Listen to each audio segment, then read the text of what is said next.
여러분 안녕하십니까? 헬로티비 뉴스입니다. 집값 하락이 멈출 기미를 보이지 않고 있습니다. 얼마나 더 내려갈지 알 수 없기에 걱정만 늘고 있는데 부동산 시장에서는 아직 바닥이 오진 않았다는 시각입니다. 네, 우리 지역 부동산 하락 상황과 하락세가 언제까지 이어질지 살펴봤습니다. 이관성 기자입니다. 인천 아파트값은 지난해 12월까지 가파르게 올랐다가 올해 1월부터 매월 하락하고 있습니다. 상승폭이 가장 컸던 연수구는 하락폭도 가장 커 1년 전 가격으로 돌아왔고 계속 하락하고 있습니다. 부평구와 계양구도 올해부터 완만한 하락세를 보이다 지난 6월 이후 하락폭이 커지고 있습니다. 거래가 줄어 가격 하락 치감이 적었던 매매와 달리 전세가 하락은 부동산 시장의 위기를 실감케 하고 있습니다. 송도 신도시가 있는 연수구는 아파트 전세가가 연초부터 매월 1% 이상씩 빠져 이미 1년 전 가격 아래로 내려왔고 부평구와 계양구 전세가 역시 지난 6월 이후 하락폭이 늘며 1년 전 가격 아래로 내려왔습니다. 최근 인천 연수구와 서구, 남동구 등 투기과열 지구가 조정 대상 지역으로 바뀌었지만 매수 심리는 늘지 않고 있습니다. 대출금리 상승과 깡통 전세 증가 등 집값 하락을 부추기는 현상만 늘고 있습니다. 지금 상황이 거래량만 보면 최악의 상황이다. 근데 가격만 바라보면 그 정도 하락폭이 아닙니다. 거래가 됐으면 오히려 더 많이 떨어졌을 것이다. 거래가 안 되니까 오히려 떨어져야 될 물건들이 안 떨어지고 있다라고 저는 보여지거든요. 김포와 부천도 아파트값 하락세가 뚜렷합니다. 부동산 규제 풍선 효과로 지난해까지 크게 올랐던 김포는 올해 보합세를 보이다 지난 5월 이후 매매가 하락폭이 들어 1년 전 가격 아래로 내려왔습니다. 거래가 없다가 가격을 내린 실거래가 늘고 있는 것으로 보입니다. 부천도 완만한 하락세가 나타나고 있습니다. 싼 값에 집을 내놓지 않으려는 심리가 아직 강해 거래는 많지 않습니다. 아파트 전세가는 부천보다 김포의 하락폭이 큽니다. 부천은 지난 봄부터 보합세를 유지한 반면 김포는 봄부터 가파르게 하락하고 있습니다. 검단 신도시 등 인근 지역 입주 물량까지 크게 늘어 전세가 하락에 영향을 미쳤습니다. 집값 하락이 도대체 언제까지 이어질지는 아직 알 수 없습니다. 더 이상 못 버텨 내놓는 영끌 매물들이 아직 본격적으로 부동산 시장에 나오지 않았기 때문입니다.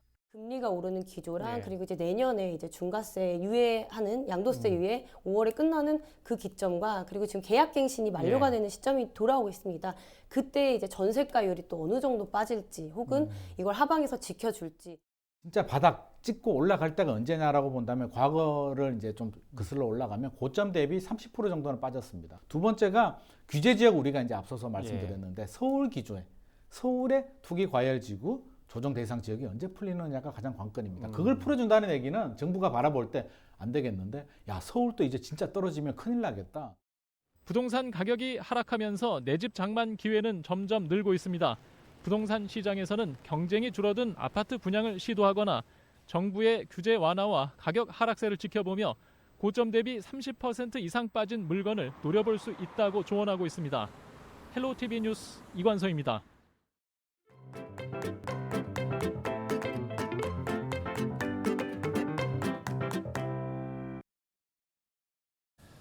헬로티비 뉴스에서는 계양구의 불법 매립 의혹 현장을 보도한 바 있습니다. 당시 주민들은 해당 구청에 원상복구를 원한다며 항의까지 했었는데요. 네, 7개월이 지난 지금 현장은 어떻게 바뀌었을까요? 기자가 간다 송효창 기자입니다. 이른 시간부터 덤프 트럭들이 몇 분 간격으로 들어옵니다. 트럭들은 싣고 온 모래와 흙을 계속해서 쏟아냅니다. 한켠에서는 포클레인이 쏟아진 흙과 모래를 적절히 분산시키며 이곳 일대 땅을 고르거나 파놓은 구덩이 안으로 밀어버립니다. 이곳은 그린벨트, 즉 개발 제한 구역인데도 출처와 성분을 알 수 없는 흙의 불법 매립이 의심됐던 곳입니다. 7개월이 지난 지금 이곳은 어떻게 변해 있을까? 당시 이곳에는 출처와 성분을 알 수 없는 흙들이 매립됐는데요. 지금 보시는 것처럼 기존보다 높게 매립되어 있는 모습을 볼 수 있습니다. 주민들이 불법 매립을 의심하는 곳은 이곳뿐만이 아닙니다. 인근 밭에도 출처와 성분을 알 수 없는 흙이 한가득입니다. 이미 매립이 완료됐는지 여기저기 커다란 돌들이 곳곳에서 보이고 심지어 일부는 갯벌에서 나오는 개흙으로 의심되는 흙으로 가득 차 있습니다. 아무런 조치도 없고 민원 집어는 우리한테도 어떻게 됐다라고 내용도 없고 또 말은 내벨기가 있어가지고 거기에 맞게 이제 한다라고 얘기를 하지만 저희가 볼 때는 전혀 그런 게 이루어지지 않고 있고. 매립 당시 주민들은 해당 행위를 멈춰달라며 계양구에 민원을 제기했습니다. 하지만 돌아온 것은 행정 절차상 문제없다는 답변뿐이었습니다.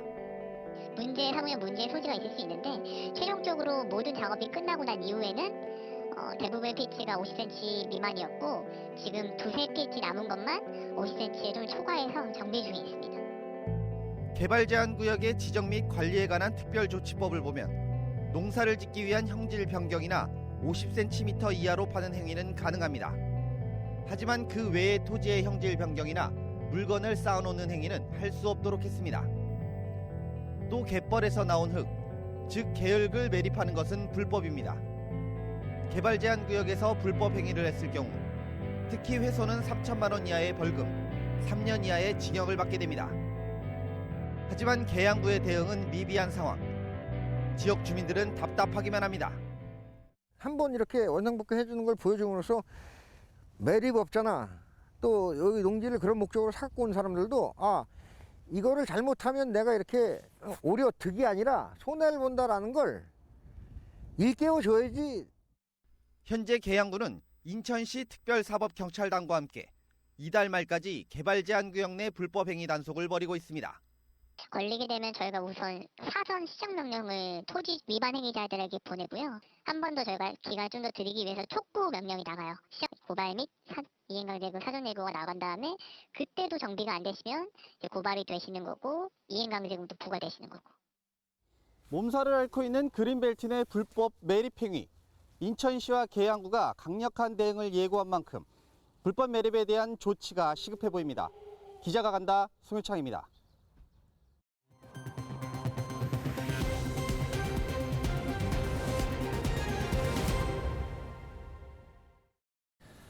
다음 소식입니다. 공상과학 영화에서나 불법했던 로봇이 어느덧 우리 일상에 등장했습니다. 사람보다 정밀하고 또 정확하다는 게 가장 큰 장점인데요. 네, 재활 치료부터 주차난 해결까지 사람의 삶에 다양한 모습으로 들어온 로봇. 이정화 기자가 취재했습니다. 중증 뇌병변 장애를 앓고 있는 30대 인광열 씨가 발판이 움직이는 로봇 재활 기구에 몸을 맡긴 채 한 걸음 한 걸음 내딛습니다. 모니터를 보고 보행 상태를 확인할 수도 있고 게임을 이용해 몰입감도 높입니다. 인 씨가 로봇 재활을 시작한 지 5개월. 체력이 한층 더 좋아졌다고 느낄 만큼 만족도가 높습니다.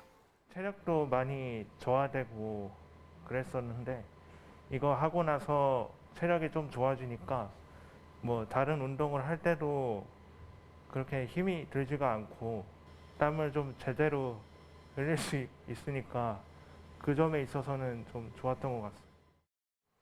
올해 초부터 부천에서 시작된 로봇 재활 치료, 이른바 워크봇. 보행이 어려운 장애인이나 환자에게 최적화된 걷기 훈련 프로그램입니다. 현재 복지관에서는 환자 27명이 이 로봇 재활 프로그램에 참여하고 있습니다. 이용자와 로봇 간의 인터랙티브한 훈련을 실시할 수 있는 부분이 가장 큰 장점입니다. 훈련의 목표를 설정하고 이에 따른 피드백을 즉각적으로 받을 수 있는 부분으로 이용자의 하지 근력과 지구력 등 여러 가지 효과적인 훈련 결과를 이끌어냅니다. 그동안 규제 샌드박스를 통해 첫 선을 보였던 부천형 주차 로봇 나르카도 상용화에 한 발짝 더 다가섰습니다. 일반 주차장에 비해 공간 효율성이 30%가량 높아지는 효과가 있는 주차 로봇. 국토부가 지난달 기계식 주차 장치에 대한 안전과 검사 기준을 개정하면서 확대 보급에 대한 가능성을 연 겁니다. 주차장법에 이 주차 로봇 관련 용어가 들어가고 검사 기준, 안전 기준이 새롭게 마련이 된 것입니다. 이 주차 로봇이 전국적으로 확산 도입이 돼서 도심 내 주차 문제 해결을 위한 대안이 될 것으로. 부천시는 시범 운영 대상지인 계남고가와 인천 부평에 이어 부천 심곡본동에도 새 주차 로봇 시스템을 도입할 계획입니다. 로봇 기술이 진화를 거듭하는 동시에 시민 생활 속 활용 범위가 한층 더 넓어지면서 일상의 인공지능 시대가 본격 개막했습니다. 헬로티비 뉴스 이정아입니다.